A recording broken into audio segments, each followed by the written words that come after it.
Assalamualaikum warahmatullahi wabarakatuh. Setiap peringatan Hari Pahlawan 10 November, Surabaya selalu diingat dengan perjuangan arek-arek Surabaya dalam melawan sekutu, termasuk melawan Belanda.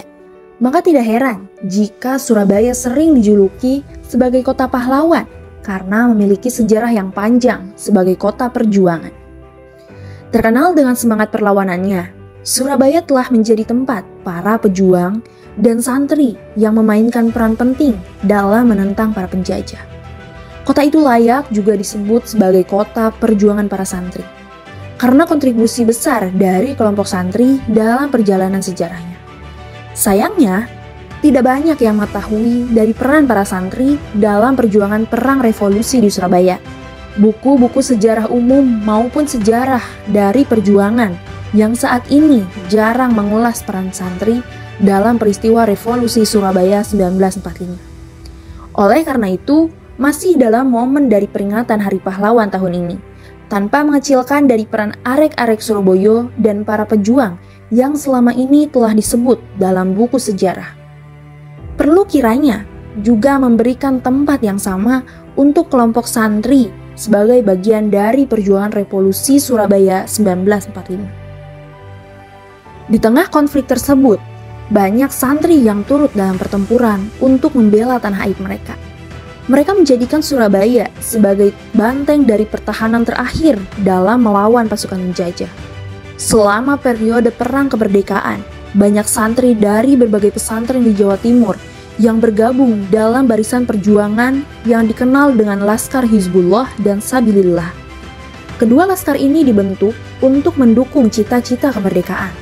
Masyumi menyiapkan kedua sayap militer, yaitu yang pertama Hizbullah dan yang kedua Sabilillah.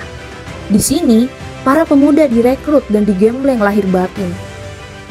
Sekar Maji Marijan Kartosuwiryo atau Pak SMK termasuk ambil bagian dalam proses ini. Dia masuk Masyumi dari unsur PSII bersama dengan Kiai Haji Yusuf Tauziri. Dia mendirikan Sufah PSII pada Maret 1940. Ini lembaga dari pengkaderan dan penggamblengan.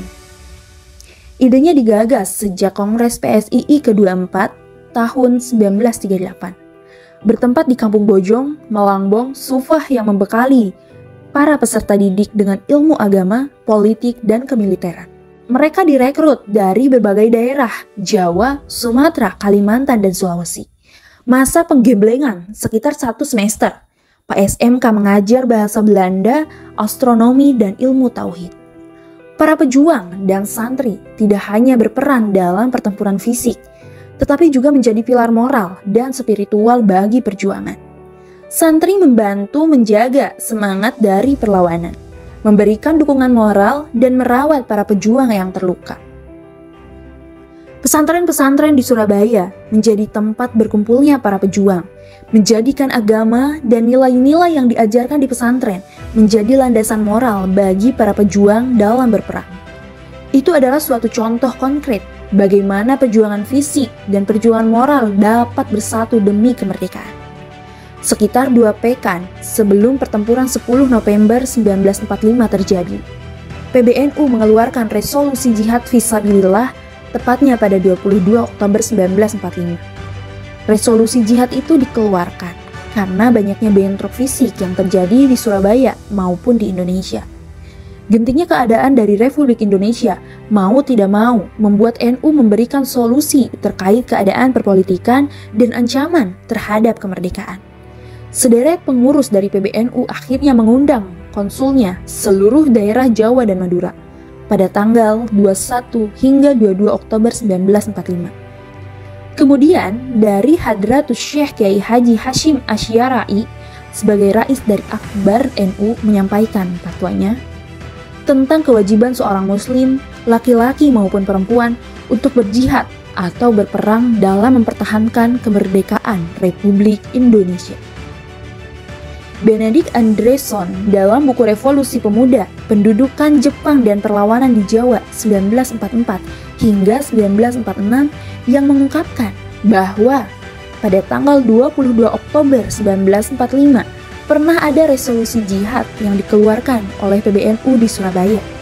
Tanggal 25 Oktober 1945, kantor berita dari Antara menyiarkan berita resolusi jihad NU, dan pada tanggal 27 Oktober 1945, Koran Kedaulatan Rakyat maupun Koran Suara Masyarakat di Jakarta juga memuat dari resolusi jihad secara lengkap. Selain resolusi jihad, Kiai Haji Hashim Asy'ari mengeluarkan fatwa jihad menjelang dari hari H pertempuran 10 November bahwa berperang menolak dan melawan penjajah itu fardu ain yang harus dikerjakan tiap-tiap orang Islam, laki-laki, perempuan, anak-anak, bersenjata atau tidak, bagi yang berada dalam jarak lingkaran 94 km dari tempat masuk dan kedudukan musuh. Bagi orang-orang yang berada di luar jarak lingkaran tersebut, kewajiban itu menjadi fardu kifayah. Resolusi dan fatwa jihad itu pada akhirnya turut membakar semangat arek-arek Surabaya dalam pertempuran 10 November 1945. Tidak peduli warga NU ataupun masyarakat umum yang lainnya. Sementara itu, selain pemuda dari santri pondok pesantren yang bergabung dengan tentara Hizbullah dan Sabilillah, banyak rakyat yang sudah pernah dilatih dari teknik bertempur oleh Heiho di masa Jepang. Dalam buku 10 November 1945, Mengapa Inggris Membom Surabaya, dijelaskan bahwa sebelum meletusnya pertempuran dari 10 November 1945, telah terjadi pertempuran pada 28 hingga 30 Oktober 1945. Dalam peristiwa tersebut, para pejuang serta santri dari Gresik, Jombang, Sidoarjo, Pasuruan, Bondowoso, Ponorogo, dan Mojokerto ikut serta dalam perjuangan di Surabaya. Bagaimana menurut kalian? Silakan tulis pendapat kalian di kolom komentar.